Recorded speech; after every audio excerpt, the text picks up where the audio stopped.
Committee. This is Jim's Word. Again, this is John Lewis. Jim's Word, the only white male on the Central Committee, was one of two selected whites. Those of us who will be going have a choice of expecting three things: jail, extreme violence, or death, Word confided in his journal. At first, Word planned to travel without telling his parents, a strategy followed by Lewis. On the evening of their departure, however, as some students made phone calls, penned letters to family members, and wrote out their wills, Swerd called home. The conversation did not go well.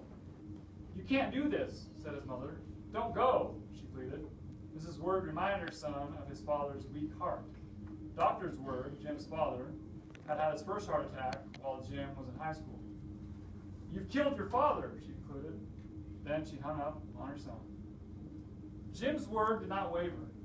"I never was so certain of something in my life," he recalled years later. The riders departed Nashville early on Wednesday, May 17th, bound for Birmingham, some 200 miles away. Just 1 week earlier, Jim's Word had attended his first integrated movie.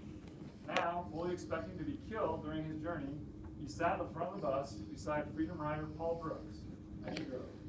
At the Birmingham city limits, the pair was arrested for violating local segregation laws and hauled off to jail. All of the other students reached the bus terminal within hours. They had been arrested too, so they could be placed in protective custody, they were told. Cut.